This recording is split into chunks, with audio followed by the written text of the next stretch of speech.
இன்றைய திருப்பலி வாசகங்கள். திருமுழுக்கு யோவானின் பிறப்பு பெருவிழா. முதல் வாசகம். நான் உன்னை பிற இனத்தாருக்கு ஒளியாக ஏற்படுத்துவேன். இறைவாக்கினர் எசாயா நூலிலிருந்து வாசகம். அதிகாரம் 49. இறைவசனங்கள் 1 முதல் 6 முடிய. தீவு நாட்டினரே, எனக்கு செவி கொடுங்கள். தொலைவாழ் மக்களினங்களே, கவனியுங்கள். கருப்பையில் இருக்கும் போதே ஆண்டவர் என்னை அழைத்தார். என் தாய் வயிற்றில் உருவாகும் போதே என் பெயர் சொல்லி கூப்பிட்டார். என் வாயை கூரான வாள் போன்று ஆக்கினார். தம் கையின் நிழலால் என்னை பாதுகாத்தார். என்னை பளபளக்கும் அம்பு ஆக்கினார். தம் அன்பரா தூணியில் என்னை மறைத்து கொண்டார். அவர் என்னிடம், நீயே என் ஊழியன் இஸ்ரேலே, உன் வழியாய் நான் மாட்சியுறுவேன் என்றார். நானோ வீணாக நான் உழைத்தேன், பெருமையாகவும் பயனின்றியும் என் ஆற்றலை செலவழித்தேன். ஆயினும் எனக்குரிய நீதி ஆண்டவரிடம் உள்ளது. என் பணிக்கான பரிசு என் கடவுளிடம் இருக்கின்றது என்றேன்.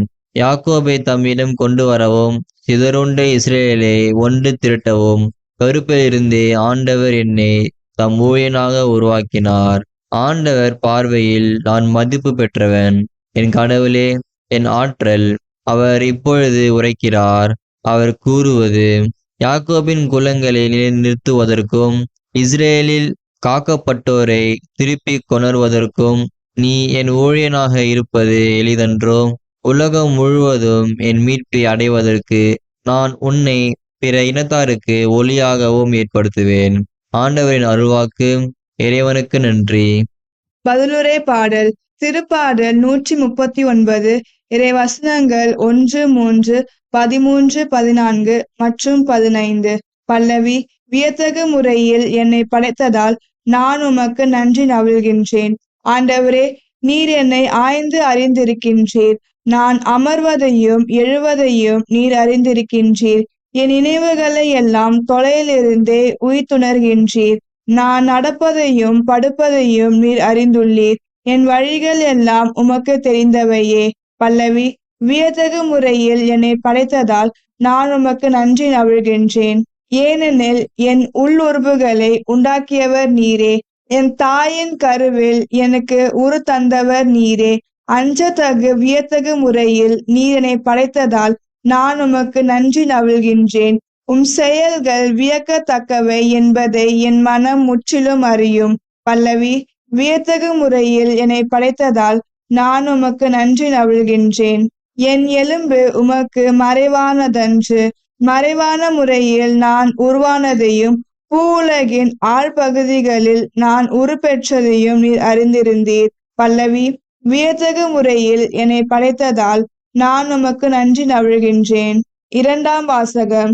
இயேசுவின் வருகைக்கு முன்பே யோவான் போதித்து வந்தார். திருத்தூதர் பணிகள் நூலிலிருந்து வாசகம். அதிகாரம் 13. இறைவசனங்கள் 22 முதல் 26 முடிய. அந்நாள்களில் பவுல் கூறியது, கடவுள் சவுலை நீக்கிவிட்டு தாவீதை அவர்களுக்கு அரசராக ஏற்படுத்தினார். அவரை குறித்து, ஈசாயின் மகனான தாவீதை என் இதயத்துக்கு உகந்தவனாக கண்டேன். என் விருப்பம் அனைத்தையும் அவன் நிறைவேற்றுவான் என்று சான்று பகர்ந்தார். தாம் அளித்த வாக்குறுதியின்படி கடவுள் அவருடைய வழிமரபில் இருந்தே இஸ்ரேலுக்கு இயேசு என்னும் மீட்பர் தோன்ற செய்தார். அவருடைய வருகைக்கு முன்பே யோவான், மனம் மாறி திருமுழுக்கு பெறுங்கள் என்று இஸ்ரேல் மக்கள் அனைவருக்கும் பறைசாற்றி வந்தார். யோவான் தம் வாழ்க்கை என்னும் ஓட்டத்தை முடிக்கும் தருவாயில், நான் யார் என நீங்கள் நினைக்கிறீர்களோ அவர் அல்ல நான். இதோ, எனக்கு பின் ஒருவர் வருகிறார். அவருடைய மிதியடிகளை அவிழ்க்கவும் எனக்கு தகுதியில்லை என்று கூறினார். சகோதரரே, ஆபிரகாமின் வழிவந்த மக்களே, இங்கு இருப்போருள் கடவுளுக்கு அஞ்சு நடப்போரே, இந்த மீட்பு செய்தி நமக்கு தான் அனுப்பப்பட்டுள்ளது. ஆண்டவரின் அருள்வாக்கு. இறைவனுக்கு நன்றி. நற்செய்திக்கு முன் வாழ்த்தொளி. அல்லேலூயா, அல்லேலூயா. குழந்தாய், நீ உன்னத கடவுளின் இறைவாக்கினர் எனப்படுவாய். ஏனெனில் ஆண்டவருக்கான வழியை செம்மைப்படுத்த அவர் முன்னே செல்வாய். அல்லேலூயா, அல்லேலூயா. நற்செய்தி வாசகம். இக்குழந்தையின் பெயர் யோவான். லூக்கா எழுதிய தூய நற்செய்தியிலிருந்து வாசகம். அதிகாரம் 1. இறை வார்த்தைகள் 57 முதல் 66 மற்றும் 80. எலிசபெத்துக்கு பேறுகாலம் நெருங்கியது. அவர் ஒரு மகனை பெற்றெடுத்தார். ஆண்டவர் அவருக்கு பெரிதும் இரக்கம் காட்டினார் என்பதை கேள்விப்பட்டு சுற்றி வாழ்ந்தோரும் உறவினரும் அவரோடு சேர்ந்து மகிழ்ந்தனர். 8ஆம் நாளில் அவர்கள் குழந்தைக்கு விருத்த சேதனம் செய்ய வந்தார்கள். செக்கரியா என்ற அதன் தந்தையின் பெயரையே அதற்கு சூட்ட இருந்தார்கள். ஆனால் அதன் தாய் அவர்களை பார்த்து, வேண்டாம், அதற்கு யோவான் என பெயரிட வேண்டும் என்றார். அவர்கள் அவரிடம், உம் உறவினருள் இப்பெயர் கொண்டவர் எவரும் இல்லையே என்று சொல்லி, குழந்தைக்கு என்ன பெயரிடலாம், உம் விருப்பம் என்ன என்று தந்தையை நோக்கி சைகை காட்டி கேட்டார்கள். அதற்கு அவர் எழுது பலகை ஒன்றை கேட்டு வாங்கி இக்குழந்தையின் பெயர் யோவான் என்று எழுதினார். எல்லாரும் வியப்படைந்தனர். அப்பொழுதே அவரது வாய் திறந்தது, நா கட்ட விழுந்தது. அவர் கடவுளை போற்றி புகழ்ந்தார். சுற்றி வாழ்ந்தோர் அனைவரும் இதை பற்றி கேள்விப்பட்டு அஞ்சினர். இச்செய்தி யூதய மலை நாடெங்கும் பரவியது. கேள்விப்பட்டவர்கள் யாவரும் இச்செய்தியை தங்கள் உள்ளங்களில் இருத்தி, இக்குழந்தை எப்படிப்பட்டதாக இருக்குமோ என்று சொல்லி கொண்டார்கள்.